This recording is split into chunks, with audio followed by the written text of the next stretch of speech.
Okay, here we go. Well, good morning, everybody. It is August 13th, 2026, 7:31 a.m. in the morning.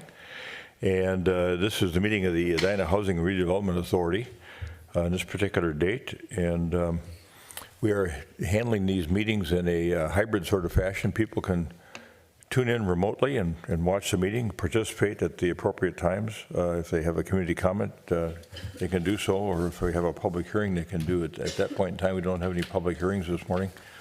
So if somebody has a concern they want to address with the HRA, they're certainly welcome to call in, as long as it's not on the agenda this morning or scheduled for a future public hearing.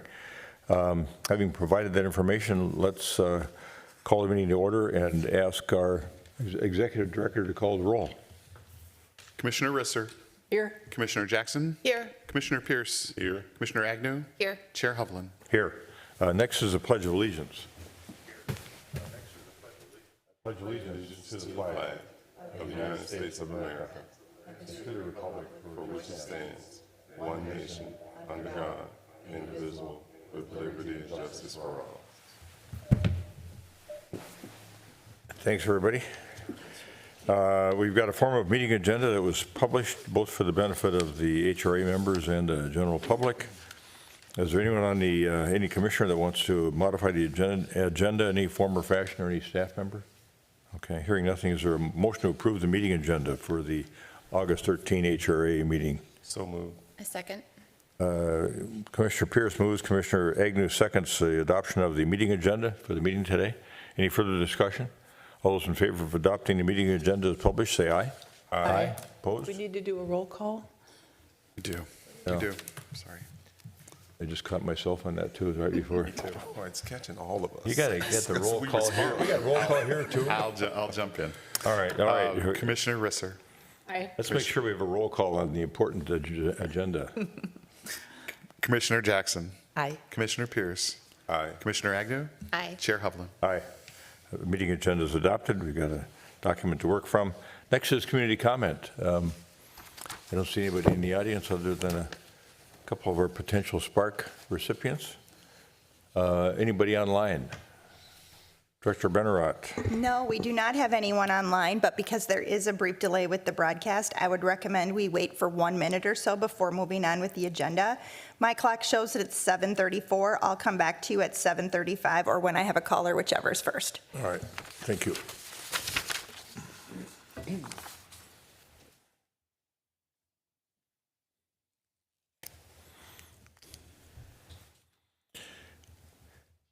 And incidentally, we've got a hard stop for 8:30 for Commissioner Pierce and a hard stop at 9 for Commissioner Agnew. So we'll see how we do here.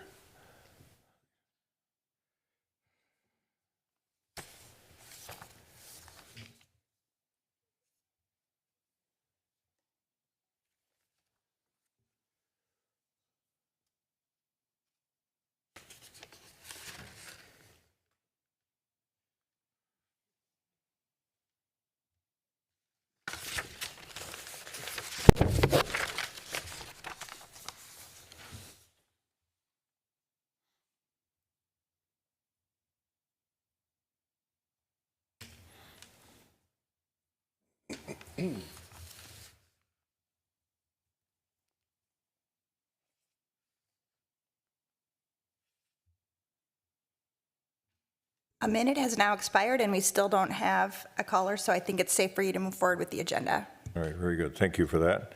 Our practice is that our executive director comments on any committee comments that were made at the prior meeting. Is there anything that you wish to comment on? There's nothing to report on comments from the previous meeting. All right, very good. We have only one item on the consent agenda, and that's the minutes of the July 16, 2026 meeting of the HRA. Does anyone has any changes or additions to those minutes? Is there a motion to approve those minutes from July 16, 2026 for the HRA? So moved. A second. Commissioner Jackson moves, Commissioner Agnew seconds the adoption of the meeting minutes for the HRA for July 16, 2026. Any further discussion? All right, roll call, please. Commissioner Risser. Aye. Commissioner Jackson. Aye. Commissioner Pierce. Aye. Commissioner Agnew. Aye. Chair Hovland. Aye. The minutes are adopted. And then we're into the heart of the meeting, which is the reports and recommendations portion of the agenda. We've got a couple of potential Spark grants to talk about this morning, and then some other things as well. And our Economic Development Director, Bill Neuendorf, and Bill incidentally did a great job putting a slideshow together, kind of a mini state of the city, for me to give to the Creekside condominium owners last night. There were about 60 of them that showed up. It was really a nice conversation. So I was able to bring them up to speed on a lot of things that were going on in town, including even the anticipation of a senior crowd for the General Sports Bar. So, go ahead, Director, whenever you're ready, Manager Neuendorf. The first item on the agenda this morning, and that portion of the agenda, is a potential Spark grant for the General Sports Bar LLC at 5034 France Avenue. Yes, good morning. And this is one of two proposals to provide Spark Streamline grants to two new restaurants that are opening up at 50th and France. So I have the owners of each of the restaurants here with us this morning, if you have any questions of them. But what I'll do is run through briefly a little bit of the background of our Spark program, and then get into the specifics of their project. So as you recall, the Spark program was established back in 2021 and then amended in 2025. There was statewide legislation approved in that era with the intention of using local TIF dollars to attract new business investment and create jobs. So as we've created these Spark programs, that has been our intention, to bring the investment to update and rehab our existing building stock and to create jobs as the net outcome. The program is coming to an end soon. It does terminate at the end of this year.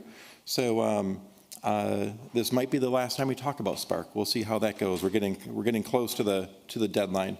When we established the program, we did pool about $10 million of TIF that we had available. And at this point, after running the program for about 4 years, we have about $1 million left. As I mentioned at a past meeting, I don't think we'll be investing all that money. I think we're going to hit our deadline before we run out of funds in this particular program.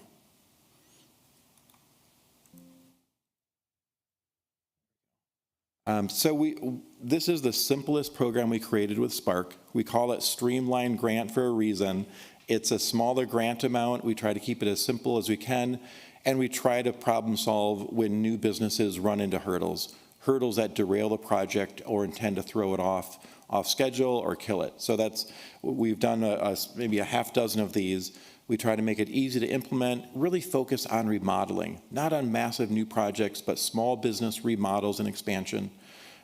The eligible expenses that we try to address are handicap accessibility improvements, energy efficiency improvements, and then sometimes there's just other costs that are messing up the budget and threatening to derail it. So we do have some flexibility in it. The grant does require, of course, a matching investment by the owner. And the grant is, we can issue up to $24,000 in grant amount, which is 50% of the total project costs or less.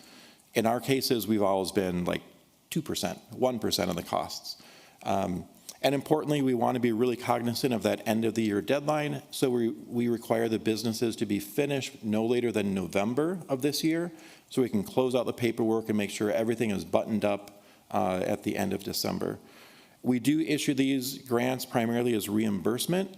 It's up to the owner to sign the lease, hire the contractor, get all the work done, get all their inspections, make sure that all the inspectors are satisfied. And then after they're finished, then they show us that they paid for the work, and then we provide reimbursement. So we want to make sure that everyone is getting the work done that's promised, and everyone is getting paid for that work that has been finished, and then we're happy to provide reimbursement up to the limits that I identified. We follow the same process for this program for the last several years. It starts with a review by staff. We hired the city attorney to prepare a template document, trying to keep our legal costs in check, where it's a simple template that we reuse for each of the projects. And then we present that grant agreement to you this morning for your consideration. If you would approve the grant, then it goes back to the owners to get all the work done, hire the people, meet the schedules, work with the budget, work with their own banks to get the money. When they're finished, they'll reach back out to me as staff. I'll reconfirm that they did everything they said they did, make sure all the dollars make sense. We issue a certificate of completion, and then we issue the reimbursement after that. So it's a 7-step process, but we try to be transparent about that. So our first proposal this morning is for the General Sports Bar. This is in the location that had been occupied by Salute for so many years. It's at 5034 France Avenue. The work has been in progress most of the summer, and it's really starting to come together. We're recommending that we provide a Spark grant up to $24,000 to help defer some of the costs of access into and within the building. So the front entrance has a patio that over the last 20-some years has gotten all wobbly and doesn't meet ADA anymore. They could probably get away with it, but they're putting all the investment in the building. We're really encouraging them, get it up, get it where it needs to be ready for another 20 years. And then a similar situation at the back. They have a loading dock in the rear, which consists of a very narrow walkway and 3 irregular steps. This is the main entrance for the workers and all the deliveries. So we worked with the owner and suggested that they replace that with a ramp. It was not part of their original scope, but again, they're refreshing the building for the next 20 years. Let's get it in the shape that it should be. And then a similar situation on the inside. They're remodeling a portion of the lower level for customers. In the past, that was always storage and back of house area. They've got some recreational spaces that they're building in the lower level, but there's no ADA ramp to get there. So that's another very expensive infrastructure investment, but it does open that lower level area to actually be used by customers. So that's basically the 3 items that we'll be looking forward to seeing finished as part of the rest of the work. The business is owned by 2 partners, Marty Collins and Brett Johnson. Brett Johnson is here with us this morning if there's any questions for Mr. Johnson. If his name sounds familiar, it's because he and his family have been running Hilltop for many, many years and other restaurants in the Twin Cities. So the reason for this grant, in summary, is the high cost of the construction and the high cost of these ADA improvements. The project is currently underway. They hope and expect to be wrapped up this fall and open for business.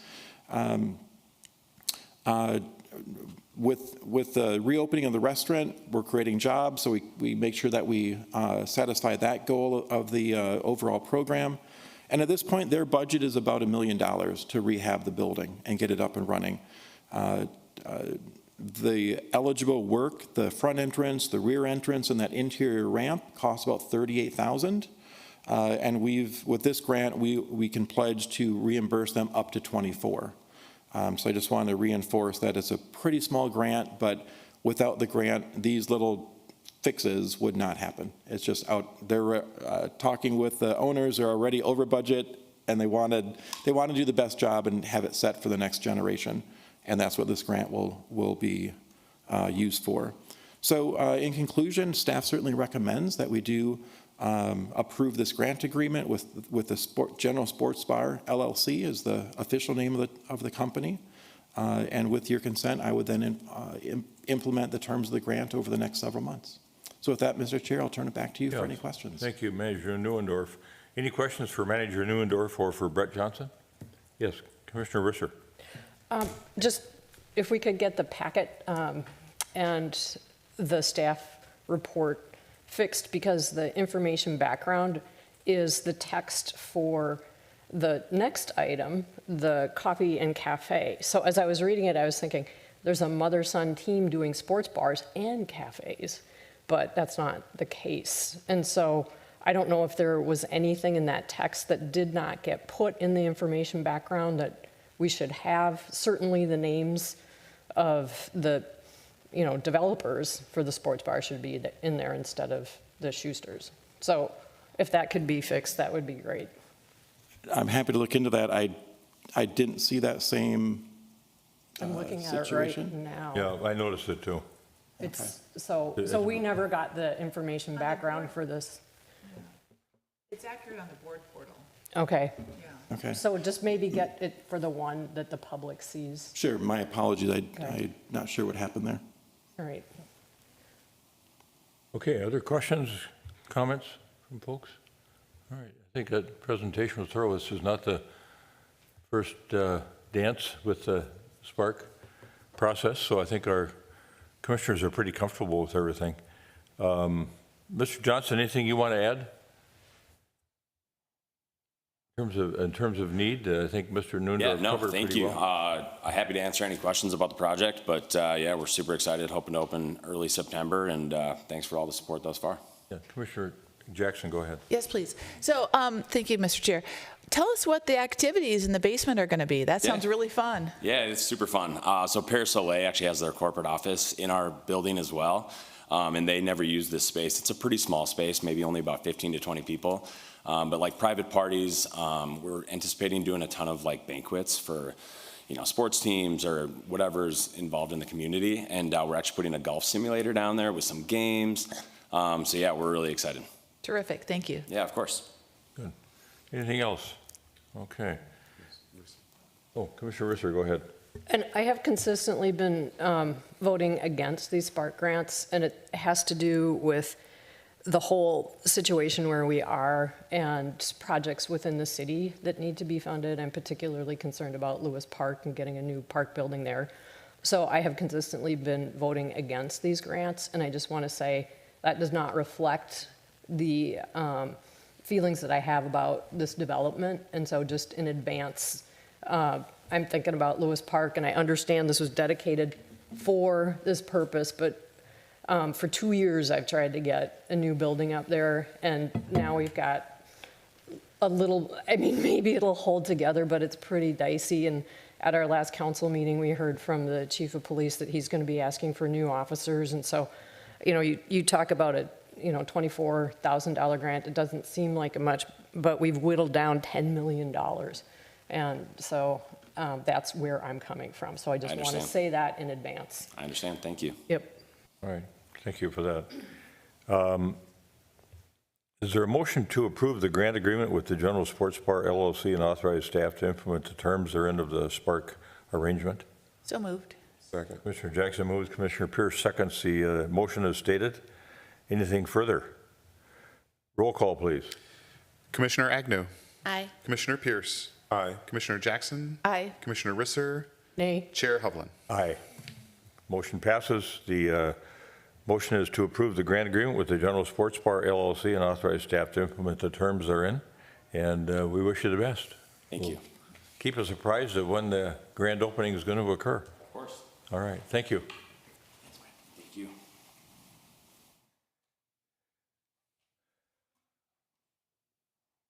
Go ahead, Manager Noondorf, with the next one, when you're ready. All right, we'll jump on to the next one, which is a very similar grant agreement with Wold LLC, more commonly and affectionately known as the Smith Coffee and Cafe. So this proposal is also for a $24,000 streamlined grant to the owners of Smith Coffee and Cafe to rehab the former D'Amico space at 3948 West 50th. So here's an image of the building. As we might recall, D'Amico closed when their lease ended back in March. Alex Schuster and his family jumped on the opportunity and saw it as a good opportunity, and they signed a lease in the spring of this year. And for the last several months have been working on how to actually refresh and revive the space economically. So the windows have been covered with the cardboard type paper for several months. There's actually a lot of work going on behind the scenes, some demo and some refreshing, but they ran into this similar problem where the restaurant facility was fine when it was built 20 some years ago. This grant we're recommending be awarded to them to help refresh the kitchen space. their remodel is not as extensive as General Sports Bar, but yet, when they walked into the space, what passed code back in the 1980s does not pass code in 2026. So some of their work, again, it often sounds simple in nature, so the customer probably won't even notice it, but they won't be allowed to open without it. So in that kitchen area, the existing ceilings may have passed code 30 years ago, but it doesn't pass code today. So they have to rip out and rebuild all the ceilings. And then the electrical and plumbing work that is used in the kitchen to make everything happen, they essentially have to replace most of it. And that was not in their original budget at all. And so with this grant, what we hope to do is allow them to keep on track, get all that behind the scenes work finished, which enables them to get all the nice work that the customers will notice. Their total investment in this property is around $400,000 in construction costs. There's still operating costs that will go into this. And the eligible scope of that work, the kitchen ceiling and the plumbing and the electrical in that revised kitchen area is almost $30,000. So with this grant, again, similar to the previous one, we would allow reimbursement up to $24,000. That's where we created the streamlined grant. And all the responsibilities lay out just as they did for the previous one. If you see fit to approve the grant, then the work goes back into the hands of Mr. Schuster and his family to get the contractor, to get it scheduled, to get it done, to get it ordered on site, opened and finished. After they do all that, I'll go in and double check that everything is finished and then issue the grant reimbursement afterwards. So with that, I certainly do recommend that the HRA board approve this streamlined grant with Wold LLC so that they can keep working on their Smith Coffee and get open this fall. With that, I'm happy to answer any questions, and Alex Schuster, the owner, is here, happy to answer any questions as well. With that, turn it back to you, Mr. Chair. Thank you, Manager Neuendorf. Go ahead. Commissioner Mr. Pierce, Chair. go ahead.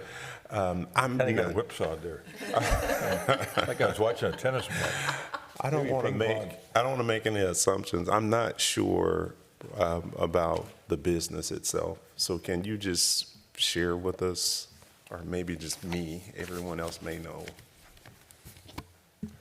Yeah, I was going to Yeah, bring you up hi, at I'm the end, Alex but this Schuster. is your chance to talk a little bit about your operation at Eden Prairie and what you're going to be doing here. Yeah, we've been in business in Eden Prairie in a historic house since 2006. And we're opening our second location at the former D'Amico space on 50th and France. And we're excited to be part of the Edina community. Our business is a coffee shop with more cafe food and breakfast and lunch offerings. And then will there be co-working spaces, like a No, there'll be Caribou or whatever? one of the amenities or business features that we plan to highlight is a big dining room. There's about 90 chairs inside and at least 24 to 48 on our patio. So there'll be lots of public seating and a great place to have meetings, but it's not like a private co-working Oh, sure. space. Okay. Thank you. So what are your hours of operation and what types of meals are you serving? Can you just give us a little bit of Our an initial indication? plan is to be open from 7 a.m. to 4 p.m. every day and serving, like I said, coffee, drinks, great place to come in, grab a latte and go have a meeting or take it to go, but also breakfast menu, breakfast sandwiches, and lunch offerings. And it must be lunch as well. Yep. Anybody else? Okay, Commissioner Jackson. You had. That was my question. Oh, okay. Everybody wanted to hear more about the Smith operation, so, Sure. yeah, thanks for providing that information. Others have questions? Commissioner Agnew. I do also have a question about the operation. So I know with some of the sites around town, like coffee shops in general, coming on a power supply for laptops for people that are sitting there working can be limited. Will that be kind of one of the draws of this area is can someone come and post up with their laptop for a couple of hours and drink lots of coffee? Of course. Will you have sufficient power so that everyone can plug in their laptops as they need to work? Or? There's numerous outlets available, yes. Okay, thank you. Okay. All right, and what do you anticipate in terms of an opening date? We're under construction currently, and we're trying to go as fast as we can. They've quoted about 8 weeks. We're hoping for the month of October. Okay, sometime in October, right, this fall. Okay, good. Commissioner Risser. And the same goes for your project as the previous one. It seems like a very good project, very thoughtfully planned, but my concern is this overarching use of funds when we have public needs, and so that is the reason why I will be voting against this.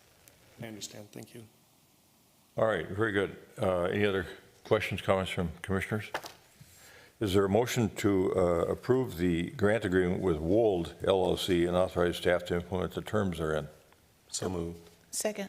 Commissioner Pierce moves, Commissioner Jackson seconds. The motion is stated. Any further discussion? Roll call, please. Sorry. Commissioner Risser, Nay. Commissioner Jackson, Aye. Commissioner Pierce, Aye. Commissioner Agnew, Aye. Chair Hovland. Aye. Motion is approved. The grant agreement will be implemented with Wold LLC. Welcome to Edina. Pleased to have you here. You've got a really great reputation. And I don't know if we've had another retail business that brackets both.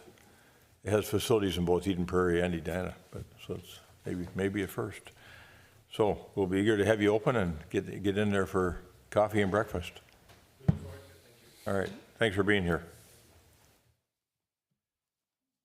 All right, next we're going to talk a little bit about some work you're doing with Damon Farber.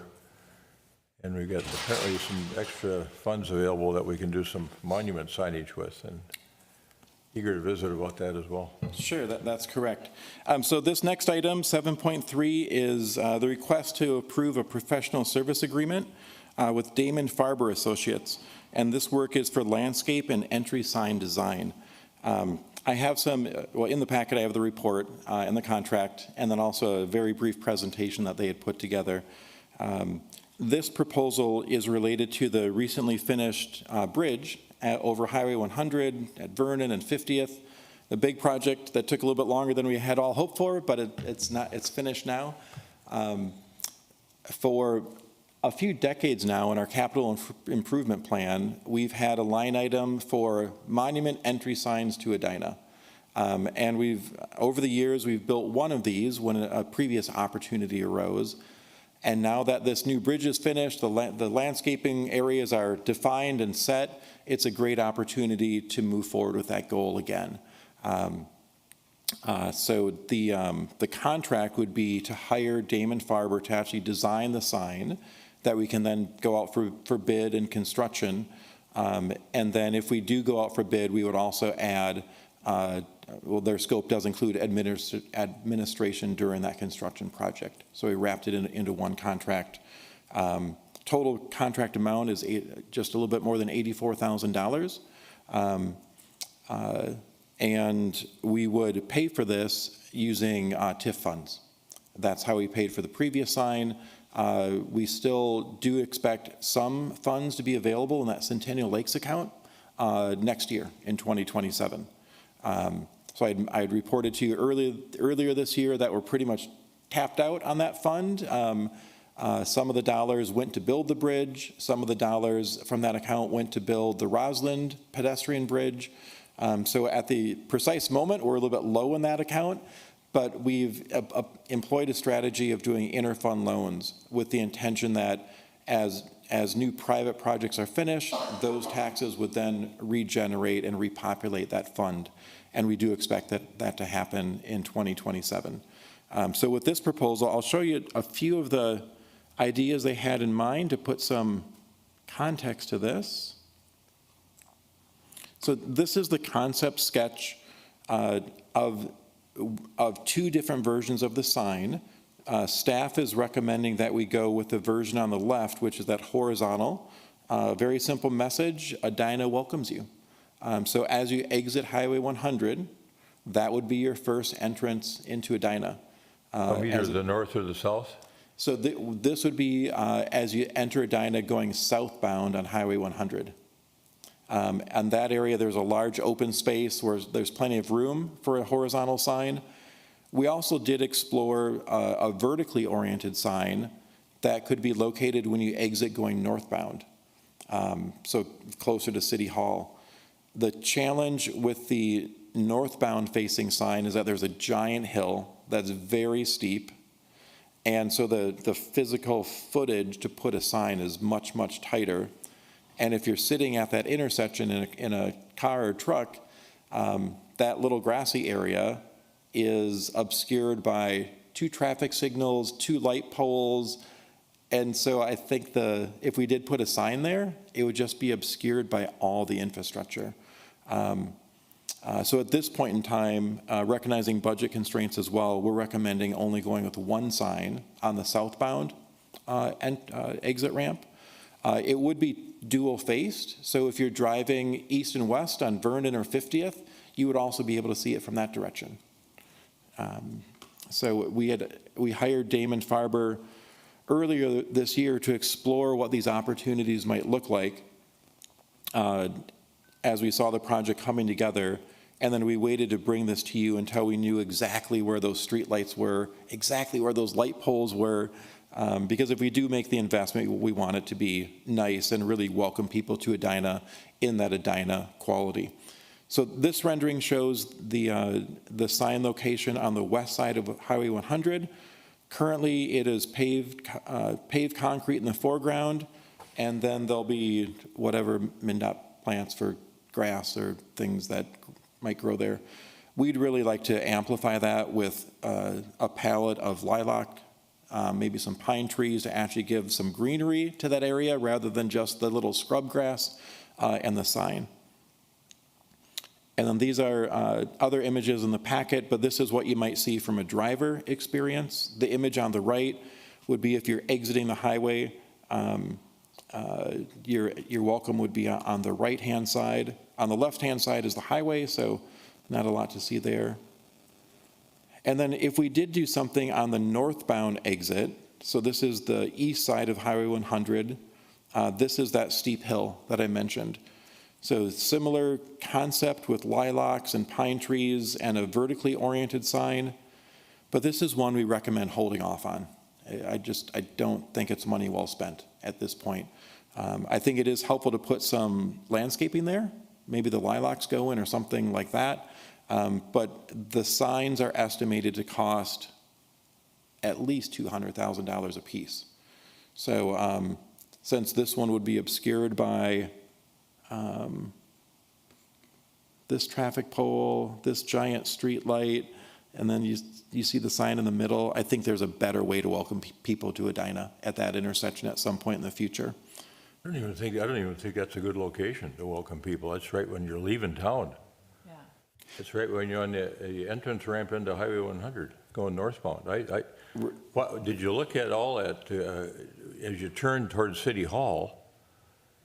To me, that would be the appropriate place to have a sign welcoming you to Edina if you're coming northbound and getting off on the northbound exit. Not across the street by the sound wall that leads you onto the highway again. I don't know, I wouldn't give up on that idea. Yeah. I also don't know if I like Edina spelled out that way as opposed to on the vertical. On some of them, it's turned a different direction, it's perpendicular to what that shows. I think that's a better look. Yeah. I'm not frankly sure how I feel about the logo on there either. Staff shares your concern. That's why one of the reasons this vertical orientation it's the space we had available. If we move it further to the right, there's a giant retaining wall and then the sidewalk. So. I don't even think it should be on that side of the street. Yeah. Could we go back to the other one though, the one that's on the horizontal? Because I've got concerns about that one too, especially in the wintertime. If it's low slung to the ground, it might be half covered with snow. You won't even be able to see the welcome. So I don't know. I'd have them think that through a little bit better. It seems to me like it needs a little bit of elevation to keep the snow below it. That's a good concern, and that's why we want to actually hire them to design it and figure out all those details.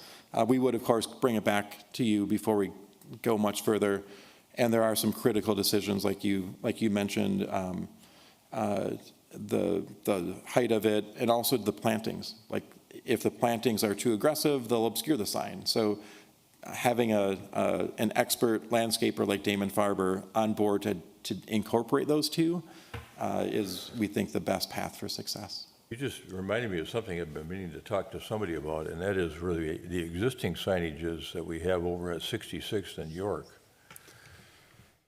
It's, there's nothing wrong with the signage, although it's hard to see because it's so kind of neutral.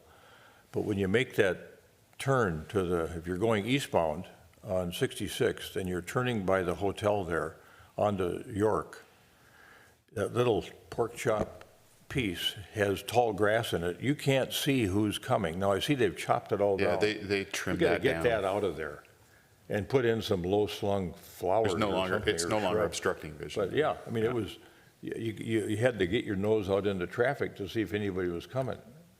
It was a bad choice of landscape material. Commissioner Risser. That was actually the point I was going to make. And as somebody who's short and does not drive a big vehicle, I hate going there in the summertime. And I actually laughed when I saw how it was trimmed because it was just like lopped off. And I right. kind of thought, was this like somebody in the middle of the night going and lopping it off because I've actually thought about doing that. Yeah. Because it really is a hazard. It is. And, so. Anyway, we digress. Commissioner. Oh, Commissioner Jackson, go ahead. Yes, thank you, Mr. Chair. So 2 things. One is we have a welcome to Edina sign on Blake Road coming southbound from Hopkins. I'd like this to be in the same design as that. I think we need to be uniform when we have a branding. So, I don't think it looks like this at all. Actually, that is the intent. Okay. That one with the land and stone, the one at 66th and York, and this one all with the same land and stone, the same font. Okay. The addition here, though, is that green bar. Oh, okay. Otherwise, yes, we've been very thoughtful Okay, about that. excellent, thank you. And I know you think about these things. Thank you. And the other thing is, and I'll be brief, the history of Highway 100, it was called the Lilac Way. So I'm super excited to see the lilacs planted there to nod to the history of Highway 100. Mr. Pierce. Thanks, Mr. Chair. I do like it. The points earlier about making sure it's visible year-round are spot on. And I actually like the green. It's kind of a weird thing, but I ordered a sweatshirt and there was the option to have green. And so I got the green and I like the green. Yeah, So I like it too. yeah, so I look forward to the next How about the level of rendering. logo, the city seal? So I like the city seal. The challenge I have with most of these signs is the upkeep of them. And so if we have a seal and it's concrete, right, the materials, they start to fade, they peel a little bit. Even if it's like a metal, right, it still ages.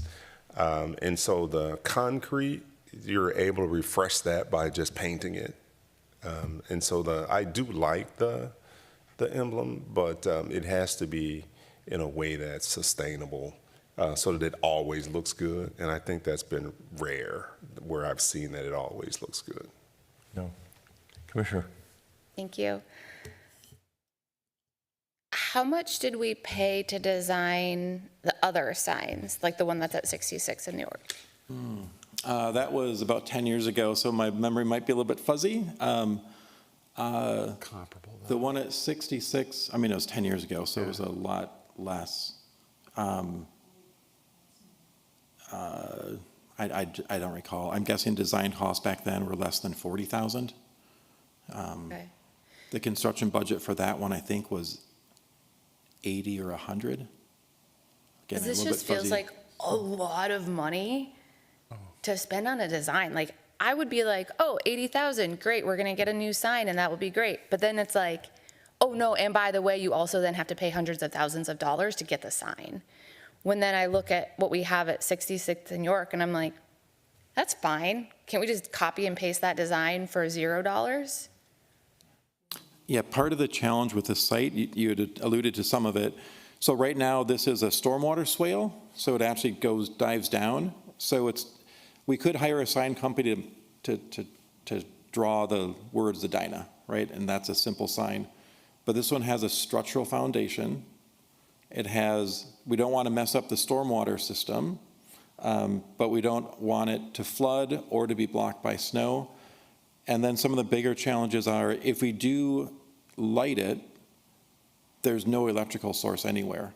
So in the contract, we have that as an alternate bid. It'd be, budget no object, it'd be great to light it, but the cost of just bringing power here might just be excessive. So we did include that in the total $84,000 amount, but as we get into the initial design, we might decide not to spend that amount of money. But yeah, it does add up quickly between landscape, structural engineers, civil engineers, electrical engineers. The landscape folks really suggested we do, that we hydrate the area with a lawn sprinkler system. Again, the plants would be amazing, but there's no public water source anywhere over there. So we've already told them to eliminate that and instead switch to plantings that are more drought tolerant, more native, that type of thing. But yeah, sometimes these small projects do add up. Director Benner, you had some comment you wanted to make. Well, he ended up answering it. I wanted to make clear, it's not just the design for the sign, it's for the site that you're, the plantings and the structure itself. Commissioner Risser. It's just lighting. I mean, couldn't there be solar that is used to collect enough energy to light up the sign at night? I mean, and it could be a small, discrete unit, I would think. I don't know. I don't understand why we have to actually run electrical out to it. We've tried solar in the past, and both our city engineer and our city electrician have urged us to stop experimenting with that. It's failed both times. I don't think the technology has increased that much, but we had the same thought a few years ago and tried it twice and failed twice.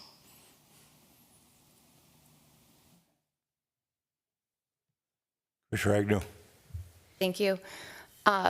I love the idea of having a welcoming sign, especially knowing that we just put all of the investment into that site. It also feels like a lot of money right now. And on my way into City Hall this morning, listening to NPR, and I hear all about like everything that's happening in the macro economy, and I know that we're all feeling the pressures. This is one of those projects that I personally feel like we could even delay 5 years, and I don't think that it would change really the grand scheme of do people feel welcome in Edina. So I appreciate the effort that you've put into it. I understand the sentiment. I like the looks of these, but right now it just doesn't feel like it's the highest priority thing for me when we have all these other constraints that we're trying to operate within. So thank you. Well, that's a great point. Let's go back to the source of funds and talk about that and why you think this is an opportunity. Sure. So back in the 1980s, when the city established the Centennial Lakes TIF district, the laws in place at that time were much more flexible than they have been for years. So for many years, that old account carried a balance, and it was a dedicated source of funds that could only be spent on public infrastructure, not on staff, not on fire trucks, not on park buildings like Lewis Park as an example, but public infrastructure. And so when opportunities arose for the past 10, 15 years, when there was something where it was something that would be additive to the community, but we did not want to add it to the tax levy and hike taxes, we could go into that savings account, so to speak, to use it to advance the public causes. Over the years, we've done a lot of amazing projects with that fund, and today there's a very low balance in it. But I mentioned that we strategically try to use interfund loans, especially when tax increment is involved. So, for example, our Grandview 2 district has created a lot of incremental taxes, and there's very little debt obligation in that district. So we have a $500,000 interfund loan that we think we can repay this year in full. So that's on our work plan to get settled up by the end of 2026. And so it's that funding source that those dollars would go back into Centennial Lakes. They would still be, per state legislation, be available for public infrastructure investment. That's how we funded the gap in the bridge financing, the gap in the Roslyn Bridge financing, and that's what we recommend here. And the reason we bring this forward today is just after this work, this new bridge has gone on, we've talked about it for years, we finally got it built over 2 years, and while it's still kind of fresh, the suggestion was get it in place now and be done with it, and then move on to other areas of town. But it is not a critical thing. We've survived without a nice sign for 50 years. We can probably survive for another 50 years without a nice sign. But we did do the math that we looked at the traffic counts. This southbound entrance actually gets a lot more traffic volume than the northbound entrance. And this is one of the most visible, well-used entrance points to Edina. Whether you're coming here to live, whether you're going to Jerry's, going to the country club, going to 50th in France. So the visibility is very high, which is why we bring it forward this morning. Commissioner Jackson. Yes, thank you, Mr. Chair. So personally, I would prefer that we wait until the funds have replenished in the Centennial Lakes TIF before we do anything. I don't like the idea of an interfund loan. I think we just, need to be more straightforward with the way we fund this. So I would delay it for a while. I recommend that. Risser. Just a comment, it's interesting, this was such a huge project and there was no money in it for signage. But yeah, I'm concerned about the cost as well and the location. It's not like you usually see welcome signs like right at the border. But anyway, thank you. Commissioner Pierce, any further add-on thoughts? Yeah, I think multiple things can be true at the same time. I definitely believe we should have a sign there, given the expansiveness of that intersection. I'm not sure that using the funds to pay for the sign has an impact on the overall economics of individual taxpayers, because it's not part of the levy. But both things can be true at the same time. And so I would support my colleagues if we feel like we should take a pause and then come back. The only thing I would ask is that we actually do come back.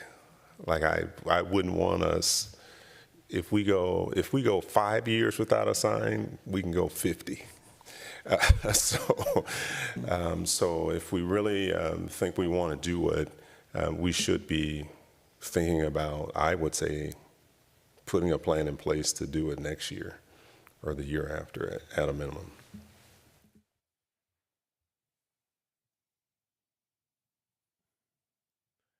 I think I feel agnostic about this in a way.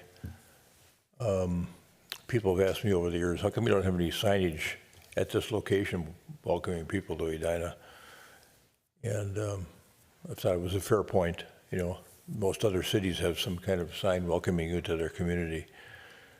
But if we wait a little bit to do it, I think that would be fine too.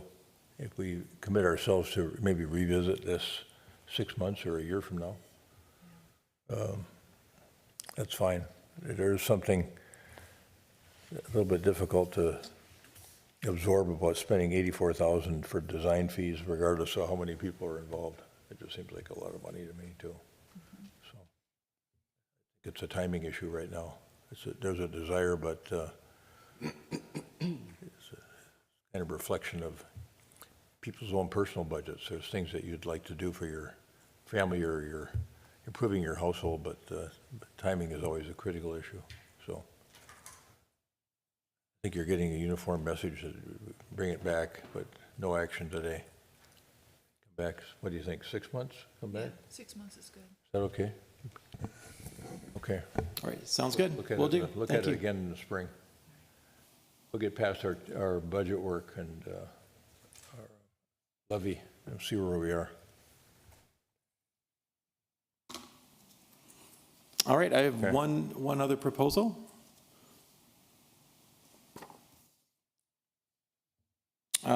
This next one is seeking approval of Resolution 2026-05. And this seeks to decertify 66 West Tax Increment Financing District. So I'll run through this fast in case there's any questions. I know we're getting close to 8:30. So 66 West is one of about 10 or 11 TIF districts currently in Edina.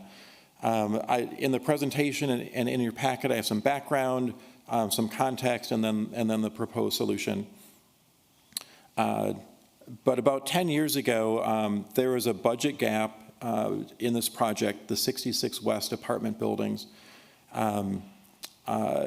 It was a well-supported project at the time. There was a lot of community support to address some of the housing needs of lower-income young adults that had a lot of challenges and were recovering from a lot of challenges.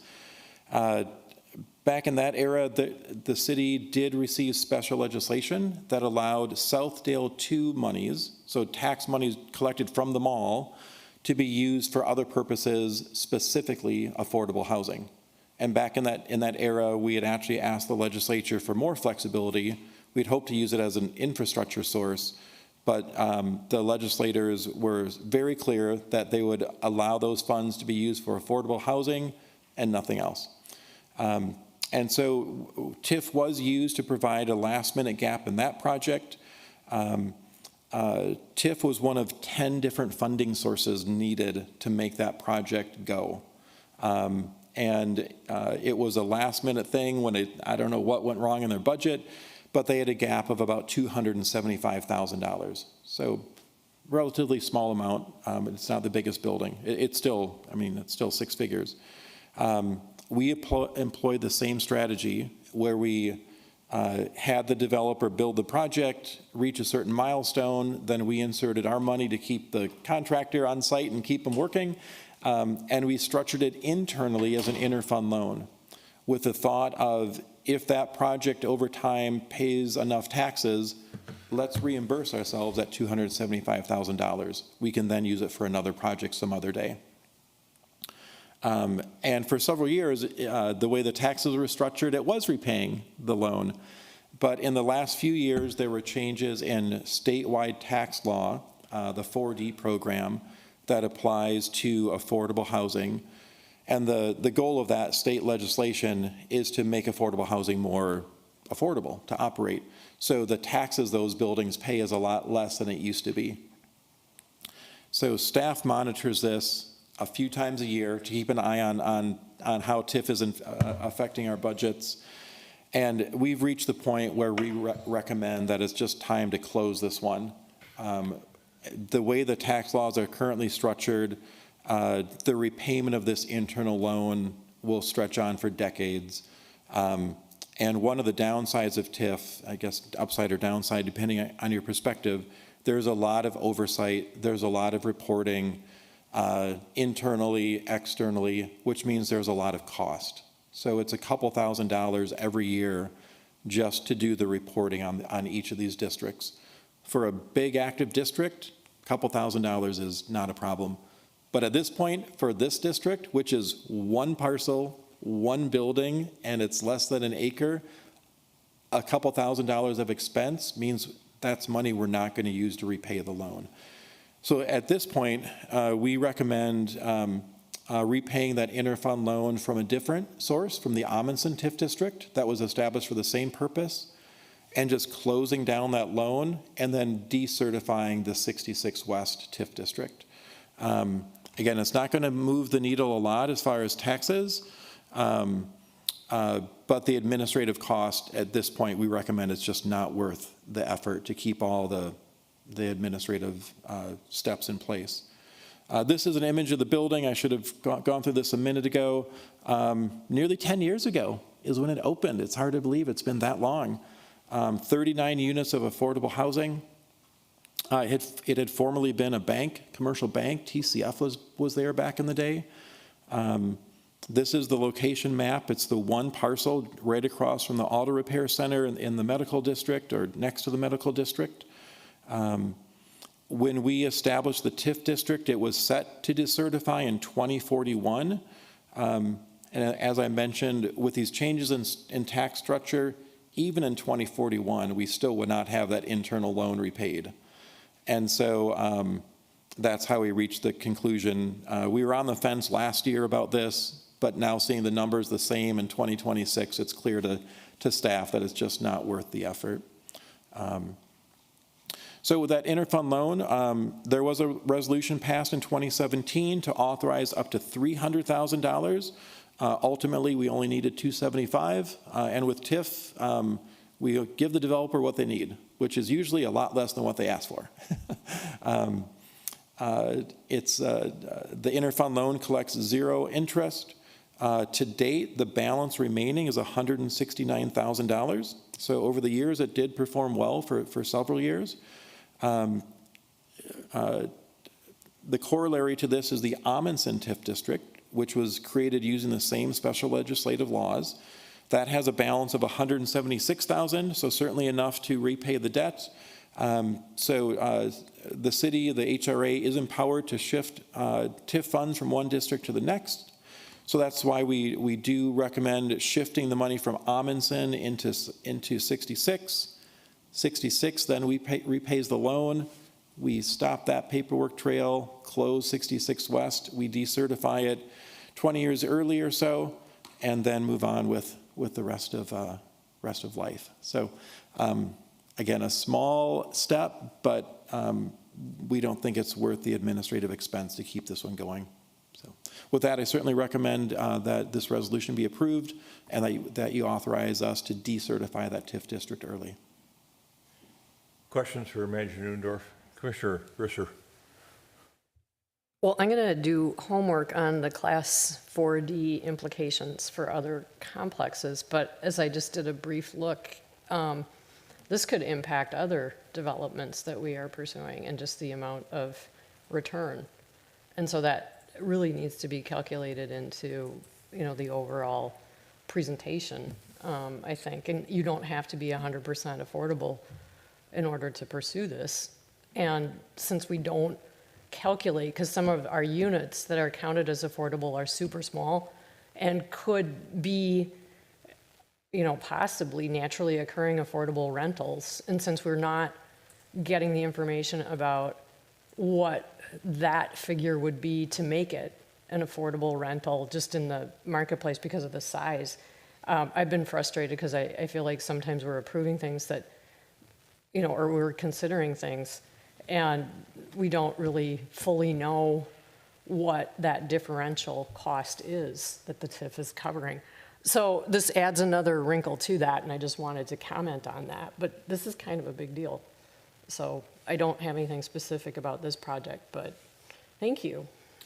If I could respond to that, the reason that we brought this forward now is this 4D law did not exist back in 2017, so things change over time. But it has been out there for a few years.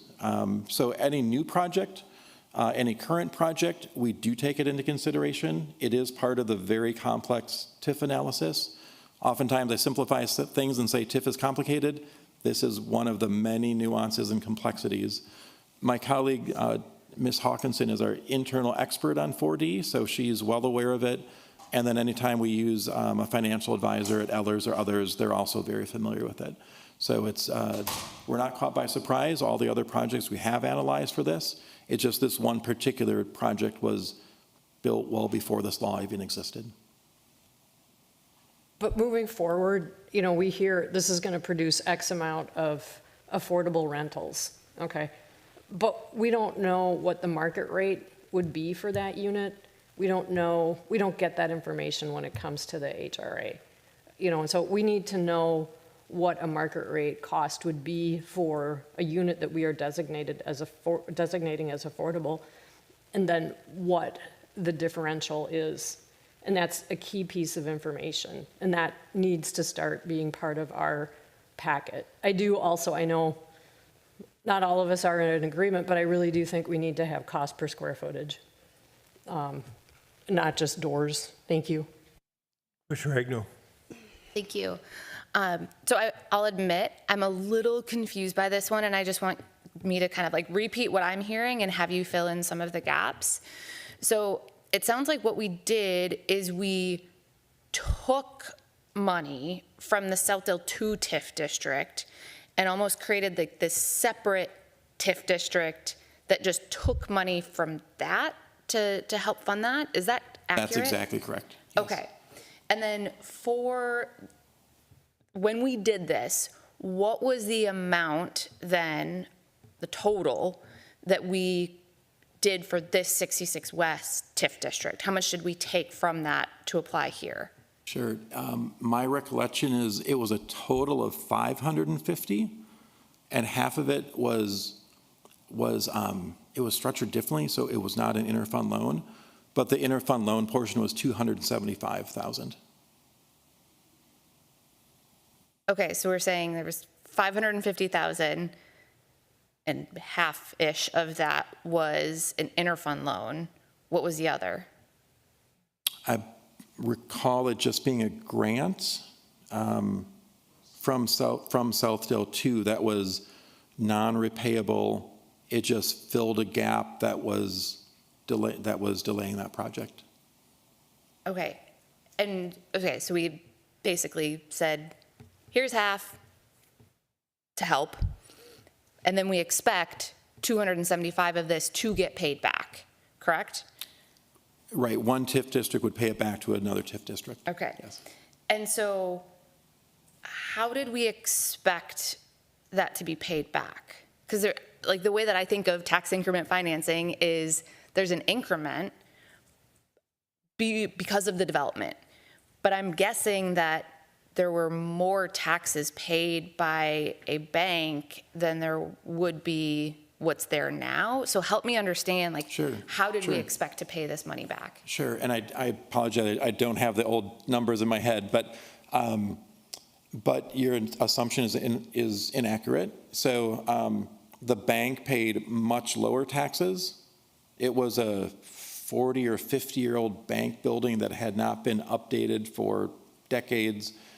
It was converted to residential, which gets it more on our tax rolls, and then almost doubled in size. So the bank used to have a giant surface parking lot, and when they converted it to residential, they nearly doubled the size of the building. So the taxes generated by the finished project, even an affordable project, which always has had a little bit lower, a little bit of a tax break, the taxes received were much higher than the bank had ever paid. Okay. And so that's how we created the increment. And we knew that it would collect for, the law says 26 years, so we knew we had lots of term. So we felt we've got a good chance of repaying it, but it's never a guarantee when it's an internal loan, but it was worth the strategic step to see if we could repay it. The reason we want to repay it is that currently the Southdale 2 district is and Stephanie, correct me if I'm wrong, it's our largest, most flexible source to fund affordable housing in Edina. It was taxes paid by the mall, so generated from primarily the Galleria and Southdale Center, that can, through special legislation, be used to support Edina's affordable housing goals. So if we want to continue to support affordable housing in Edina, our intention is to return funds back to that district to support another future project. Okay, so thank you for that, and thank you for the correction. It is obviously complex. So what I'm understanding then is we're still pulling more in taxes, and it's not even necessarily that we don't think, well, and maybe this is a question. If we didn't do this, would this 275 be paid off by the incremental taxes, or are we off trend on what we expected? We are, with the changes in state law in 4D, we're off trend. Okay. So the TIF district will expire in 2041. And based on our expenses that we incur every year and the reduced taxes that are paid by affordable units these days, at the end of the TIF district, we would not have repaid that loan. Okay. And so our thought is, why go through the administrative hassle every year and all the expense every year if it's never going to be repaid? So that was our. So then, given that we're now at less taxes that we're collecting on an annual basis, are we still incrementally more than what we collected when it was a bank? Oh, yes. Okay. Yep. And so ultimately, what we would be doing here is we would be paying ourselves back Correct. into the Southdale 2 TIF district, kind of make that whole. We'd be decertifying this. But as a city, then, we're still collecting those incremental taxes. We collect the taxes. It's less than what we initially had anticipated because of the changes in the state law, but we're still collecting taxes on this site. But all of those taxes that we could now collect on that site, if we do this, would just go into our general levy, like all other taxes. Correct. Okay. So if we decertify it, we'd recommend doing it on December 31st of this year, so that in the next tax year, it's a clean site. And they'll still pay taxes, right? You don't get away from paying your taxes. But at that point, and if we do this, in 2027, there is no more tax increment because the TIF district is closed. So while the project still pays their property taxes, the city will see a little bit more, the schools will see a little bit more, the county will see a little bit more, mosquito district will see a little bit more, all the dozen or so taxing agencies. So it's not going to move the needle for any taxing agency. It's one little parcel. But at this point in time, it's one little parcel that has a big administrative burden that isn't really worth it. Yeah, and so that's kind of how I'm understanding it is we're still going to be collecting the taxes. Now it just more so goes to our general fund. Correct. And then we're eliminating that burden, the fees that we pay, the administrative component to it. And so this puts us in a better position than if we allowed this to trickle in and eventually not even cover the total cost because of the decrease in the taxes that we're able to collect on that site. Exactly correct. Okay, thank you. I understand it a lot more now. Commissioner Jackson. Yes, thank you, Mr. Chair. So I've got three things. One is I want to thank you for identifying an area where we can simplify our operations and save some money. I hope everybody's thinking in those terms, so thank you very much for coming forward with that. Sure. I do want to give a shout out to Ms. Hawkinson, who has talked extensively about what the 4D program is. When it was first adopted by the state, she gave us a presentation, I believe it's part of your annual report every year. So I feel familiar with it because I feel like I've been briefed on that. And I wanted to say this is not a surprise. We've known about this since it was created. I'm not sure that everybody who qualifies for it has taken it up. I think that was the problem. Yeah, Stephanie is in an agreement over there. Excuse me, Manager Hawkinson.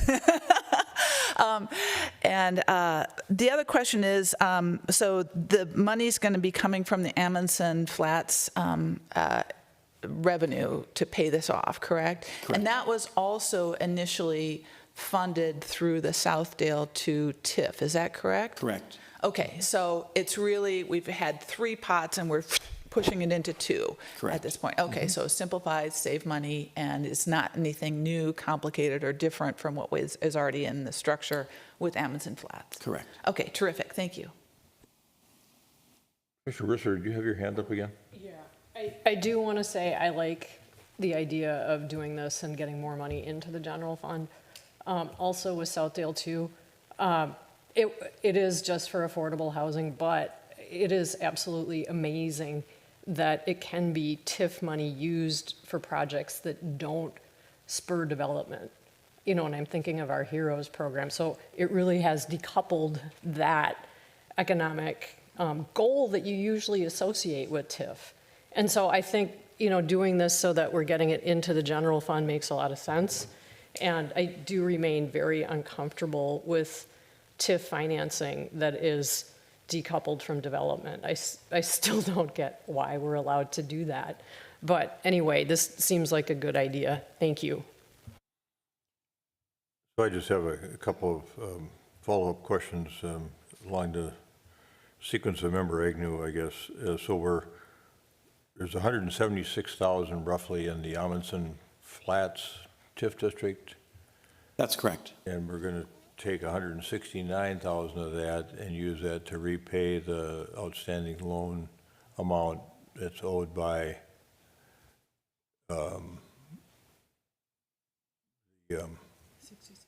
by 66 West to the Southdale 2 TIF district. Correct, yes. So the money will flow through to the Southdale 2 district, TIF Yes. district, back to that, so, okay.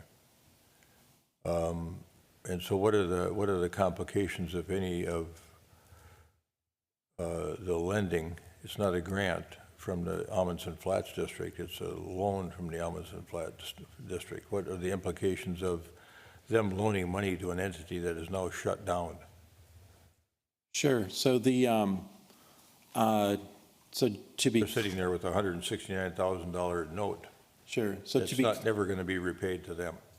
to be clear, so this interfund loan is strictly between the TIF districts. So the buildings themselves, they're privately owned, they have nothing to do with this. So there's no obligation by either the owners of 66 or the Amundsen Flats building. Yeah, I understand that part of it, but there's still an outstanding unpaid obligation. Yeah, so there could be, so when we created Amundsen, the special law that allowed that to happen, or actually required that we do that, that Amundsen district was set up to be a continually operating small source of funding for future affordable housing. And that's why we keep that one district open. It's a much larger building, that Amundsen Flats, so the tax generation there, I would say, is worth the effort. There's still some administrative cost of it, but the taxes generated, the building's almost 3 times the size, so there's real money being generated for affordable housing there. We would just encourage, in this recommendation, we would have those dollars pay off the affordable housing loan just to zero out that account. But yeah, Amundsen, there'd be no expectation to repay Amundsen. We would just, the TIF law calls it pooling. We are able to pool from the Amundsen district into the 66 West district, and then from 66 West into Southdale.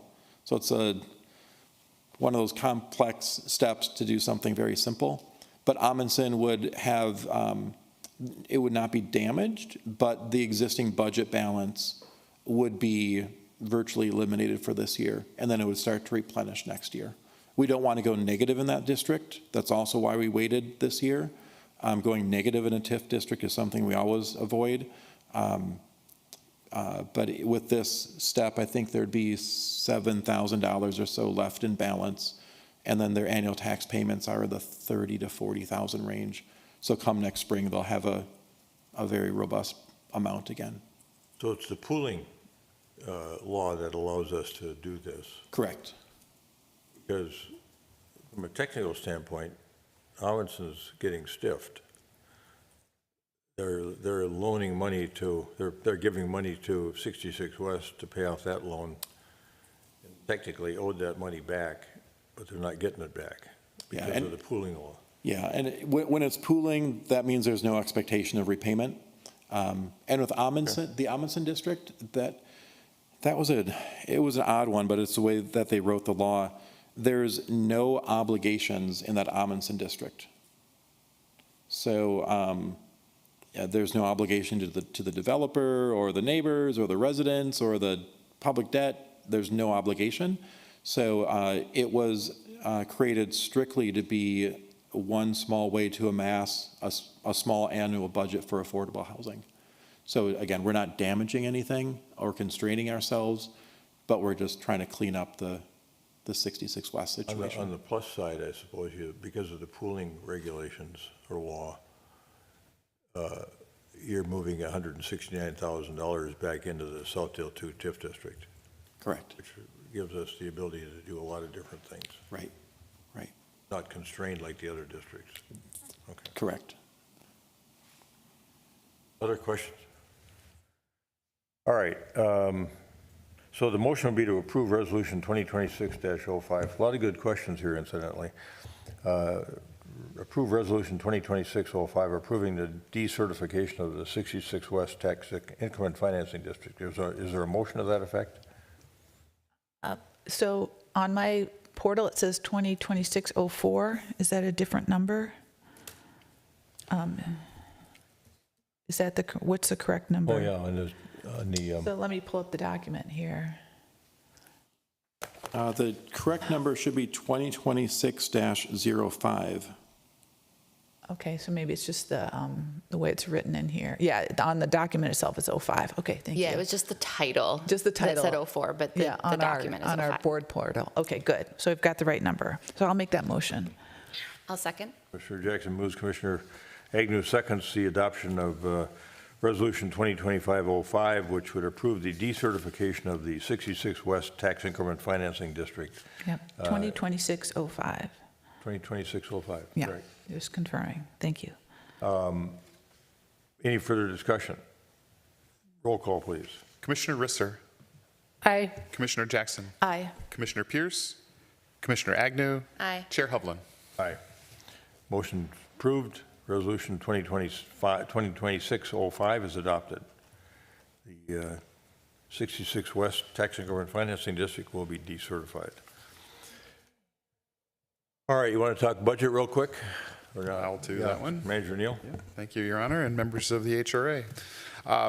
It's important and required actually by law for the HRA, if they are proposing a property tax levy in an upcoming budget, to have that property tax levy reviewed and authorized by the City Council for inclusion into the levy calculations, et cetera. This, our HRA levy over the years has been a kind of a lights-on, operating cost-oriented levy. We levy somewhere between $200,000 and $300,000, and really just began increasing it incrementally every cycle by 3%, and that's what we're proposing to do this year. So increasing our current levy of $267,100 to $275,100 is an $8,000 increase, and it is a 3% increase in that levy from 26 to 27. And as I mentioned, we use that money to cover salaries, benefits, employee salaries, benefits, and other kind of minor operating costs. Be happy to answer any questions. Questions for Executive Director on this issue? So we got about an $8,000 increase proposed. Okay. If approved by the council, the next step would be to bring this to the September 15th action where the council will set the preliminary tax levy for 2027. Okay. All right. Does anybody have any questions? Is there a motion to approve Resolution 2026-06 adopting the proposed 2027 budget for the Edina Housing and Redevelopment Authority and establishing the proposed property tax levy payable in 2027 for that entity? So moved. Mr. Jackson moves. Commissioner Agnew seconds the motion to approve Resolution 2026-06 in its stated form. Any further discussion? Roll call, please. Commissioner Agnew, Aye. Commissioner Pierce, Commissioner Jackson, Aye. Commissioner Risser, Aye. Chair Hovland. Aye. Motion is approved. Resolution 2026-06 is adopted. We got just a couple of minutes here. Anybody have anything for the good of the order, for the benefit of the other commissioners? All right, Commissioner Agnew, I wonder if do you want to give a brief update on our meeting yesterday with some of the board members and former board member of Edina West? Absolutely. And then you can fill in the blanks of what I might miss. So we got a really great tour of the improvements that they were able to make. It was the HIA, I forget how we call it, the loan, the support that we gave them to make some continued investments within their condo property, knowing that there are often burdens, constraints in how they're able to operate that on their own. So it was really great to see some of those improvements. But they also had some good feedback. They were the first ones that we had done. So I know that there were some probably growing pains in there.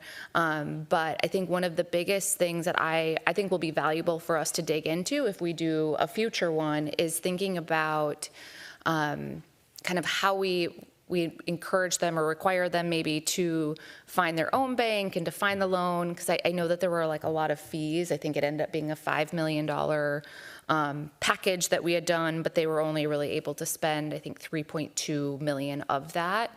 And so it really constrained then the projects that they were able to do. I think it's a great tool, and if we were to do subsequent ones, I think we could take some of those learnings. But I think overall, they were I don't even know if I would say happy, but they were appreciative of the opportunity to use this, but maybe, you know, in hindsight, wouldn't have done it in the exact same way if they were doing it again. But I think overall, it was really just great to see the improvements. I like that it's an option that we have, and I think that when the next project comes up, which hopefully it does, we can just think really critically about what is that total amount that we're offering, what are some of those specifics of where the money comes from, what are the fees associated with it, and how can we bring that visibility up front, I think will be really valuable. Any other big call outs that you think, Mayor? You know, I was thinking about it last night. I went over to Creekside Condominiums to do a presentation to them on what was happening in the city. And they've completely redone their facility on their own by realizing about 5 years ago that they were undercapitalized and things were starting to slip. And so they had the financial resources to do something about it. And I think that was one of the challenges at Edina West is not everybody had the financial resources to be able to do the things they needed to do. They talked about having to replace a boiler and some boilers, and they had borrowed money to do that. This process, I think they thought, they sensed that it was a bit adversarial. And that maybe it was because of the maiden voyage on this thing, as Commissioner Agnew points out. But the idea that they had to go find a place to borrow the money to do the work to then get reimbursed, put them in a position where they now owe $5 million because of what we gave them. But because of the costs they incurred from the bank and the interest they've paid the bank, they only able to use about 3.2 to 3.5 million of the 5 million. The rest of it's gone to the bank. Wow. So they're encouraging us to be thinking about should there be a system to be able to draw some way from the HIA account that gets established instead of having to go borrow the money from the bank and get repaid, which seems on the face of it to make sense because that's what we do with TIF, for example. But in this situation where you've lost over maybe a third of your spending power because of bank fees and other costs, it was pretty upsetting to them. And they've still got work they didn't get done because the deadline was artificially imposed. They had to get certain work done within a certain period of time. They still have work that wasn't done because they couldn't meet the deadline. So now they've still got work to do over there. You can see they've got a lot of work to do, all caused by their failure to take care of their property from the get-go. And people not recognizing early on we need to have sufficient capital improvement plan resources here, a sinking fund to be able to take care of the things that we need to take care of. Some of the things that we saw were visible, like they put new siding on. They had old wood siding and they replaced it with hardy board. Looks great. And some people now are redoing their porches, but some of the work was infrastructure related. Like they had sewer capacity issues and the sewers were underneath the cement in the parking garages. And they found sinkholes and other things there as they went about doing this infrastructure work. So, but you know, they've got an outdoor pool, an indoor pool. They got pickleball. They got some nice amenities, but all of that is expensive to maintain. And their grounds are beautifully maintained, but they've got a ways to go yet because some of the stuff looks pretty tired. Commissioner. Yes, thank you, Mr. Chair. So when I was a lobbyist, one of the things that we talked about is North Dakota has a housing bank. And if there was a state housing bank, that kind of loan could be available, you know, at a much lower interest rate and not have to go through the fees of a private bank. So when we're putting our legislative action together, I thought it was a brilliant idea and North Dakota is the only state, I think, in the union who still has one of these. But I'd love to see something in our legislative packet. That's a great idea. Looking at whether that's feasible and asking the legislature to revisit that idea. Because we as a city don't have to bear the risk. Someone should bear the risk, but it shouldn't be in the private market because, as you said, it's a third of their money just gone into private banking fees. Right. So, and interest. So I'd put that out there in the idea pool, and I would support that if that were in our legislative agenda. Yeah, I think it's a great idea. Something to look at and probably mimic because, I mean, we got put at risk. We had to go borrow the money and then charge them for that money, and then that was affected our overall credit rating too, as I recall, or potentially. You know, it's a factor in there. So it'd be good if there was a state mechanism for it. Okay, good. Well, Commissioner Agnew's got a hard stop here in 4 minutes. So anybody have anything else? Commissioner Brisser. I'm a little confused on the agenda. We were going to hear from Manager Neal and the update on the France TIF 3 site. And I do want to articulate that I'm very concerned about just sort of moving forward and not rethinking this entire TIF district, because this is an $80.1 million TIF district. 20 million was earmarked for the tunnel under France. Now we've got the entire west side being completely rethought. And I do really think that when we talk about TIF districts, The east side. the east, West side. west side, West side is where the buildings are going up. west side,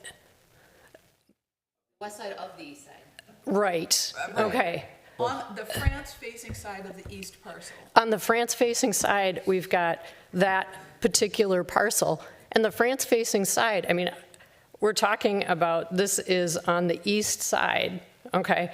And so of that development, I thought that was the west side because they're looking to sell that. And so that is what I said, all right?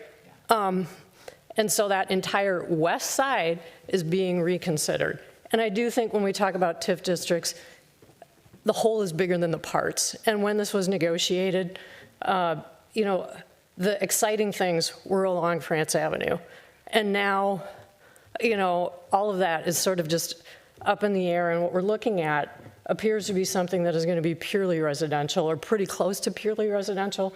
All of us got an email that I thought was very good from Edina resident Therese Reiling Holden about issues concerning putting senior housing, okay, and yes, it was going to be a senior condo, but as we go through development, and we've just been talking about development, we, I think, really need to slow things down a little bit more, and I think we end up pushing projects that aren't particularly viable. And with this particular site, and I have brought this up in the past, that 2005 study about the Southdale area, transportation, land use, all of that, offered a real cautionary piece of advice, and noting that, you know, you can't control development, but really not encouraging super densification. And what we're doing with our TIF is exactly that.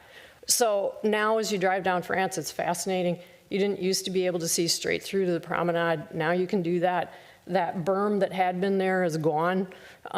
Trees are gone, and it just, we have given up so much, and I've kind of taken to thinking about this enclave development. Also, in the email we got, the enclave development in Richfield across from the co-op, which I see regularly because I go to that co-op. If you have not looked at that, really look at that.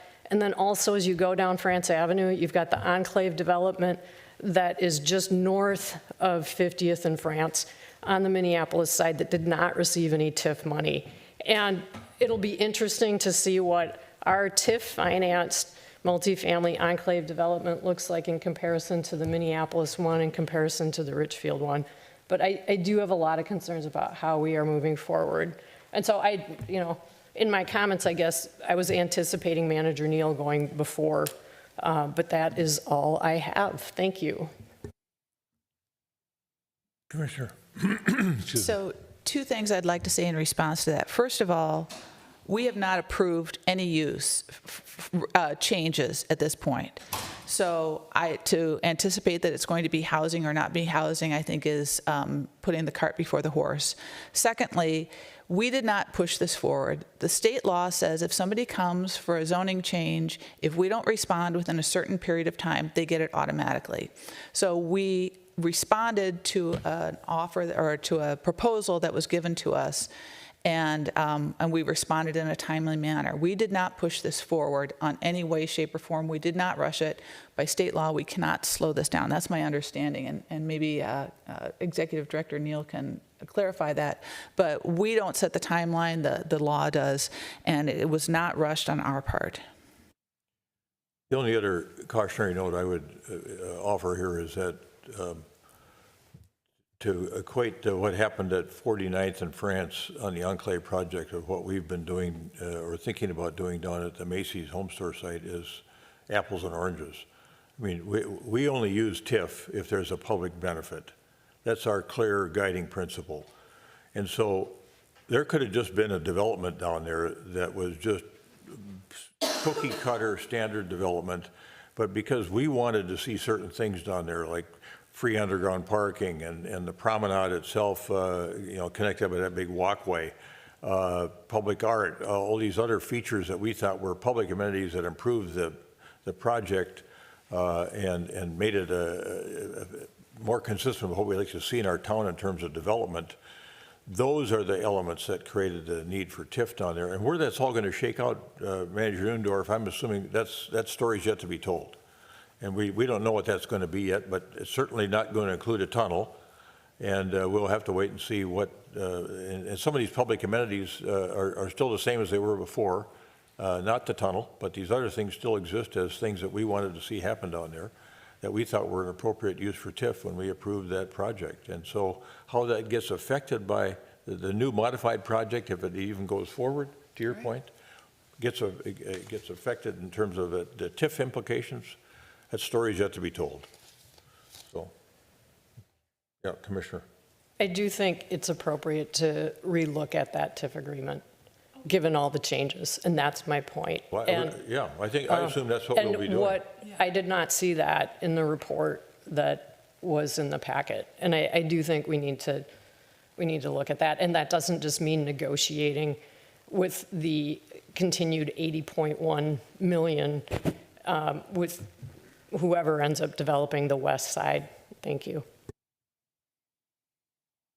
Major Neal, anything? I don't have anything to add. Okay. Nothing further. Okay. All right. Is there a no, I guess we get to just adjourn. We don't even have to satisfy Member Agnew. She had to leave too. All right. HRA meeting of Thursday, August 13th, 2026 for the City of Edina stands adjourned.